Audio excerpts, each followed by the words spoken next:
যেভাবে কবিকে ধারণ করার কথা ছিল সেটা আসলে আমাদের তথাকথিত প্রগতিশীল গোষ্ঠীর বাঁকা দৃষ্টির কারণে সম্ভব হয়নি। তো এই ছিল মোটামুটি কবি আমাদের সংক্ষিপ্ত জীবন বৃত্তান্ত। সবাইকে ধন্যবাদ। আসসালামু আলাইকুম।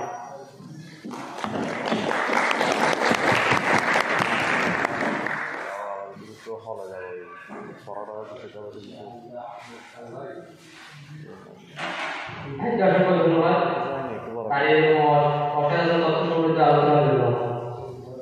অনুষ্ঠানের পর্যায়ে আবারও কবিতা কবি আলম রচিত বক্তিয়ারের ঘোড়া কবিতা আবৃত্তি পেশার জন্য অনুরোধ করছি ভাই মোহাম্মদ রহমানকে।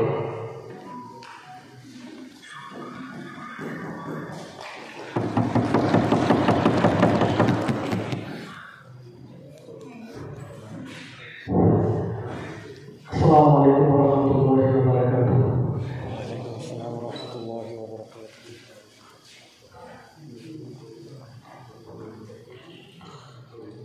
কবিতার নাম হচ্ছে বক্তিয়ারের ঘোড়া।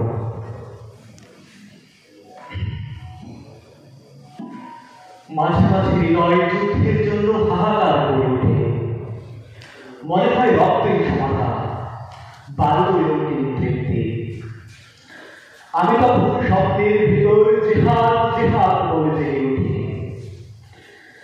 জেগেই দেখি কৈশোরান্তি ঘিরে ধরেছে, যেন বালিশে মাথা রাখতে চায় না এ বালক, যেন ভুত্তারে উড়িয়ে দেবে মশারে। মাতৃস্তরের পাশে দুচোখ কচলে উঠে দাঁড়াবে এখন। বাইরে কানে ঘোরা অস্থির, বাতাসে কিশোর কাঁপছে, আর সময়ের গতির উপর লাফিয়ে উঠেছে সে। না, এখনো সে শিশু।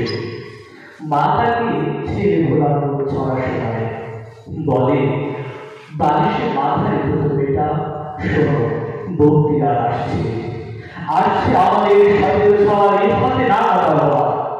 মায়ের ছড়া গানে কৌতূহলী হয়ে কান পাতে বালিশে, নিজের দিনের শব্দ বালিশের সিনার ভিতর। সে ভাবে সে শুনতে পাচ্ছে ঘুরল, বলে কে মা বক্তিয়ার? আমি বক্তিয়ারের ঘোড়া দেখব। মা পাখা ঘোরাতে ঘোরাতে হাসে। আল্লাহর সেপাই তিনি, দুঃখীদের রাজা। যেখানে আজান দিলে ভয় পান মোমেরা আর মানুষ করে মানুষের পূজা, সেখানে আসেন তিনি খিলচিলের সাদা ধোয়ার সোয়ারি। দেখো দেখো জালিমেরা পালায় খিড়কি দিয়ে, দেখো দেখো মায়ের ইচ্ছায় ঘুমিয়ে পড়ে বালক। তুলোর ভিতর অশ্বধূরের শব্দে স্বপ্নতার মিশেল রায়, কোথায় সে বালক? আজ আবার হৃদয়ে জীবন যুদ্ধের দামা, মনে হয় রক্তই ফয়সালা, বালকই বিচারক। আর স্বপ্নের ভিতর জেহাদ জেহাদ বলে জেগে ওঠা। আসসালামু আলাইকুম।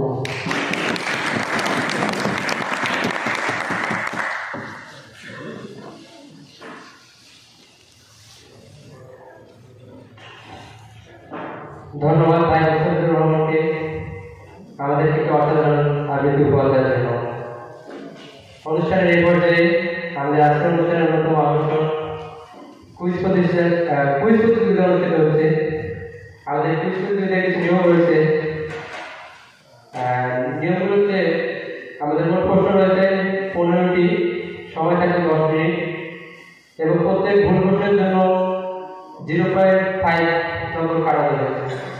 তো আমি সকল ভলান্টিয়ার ভাইদের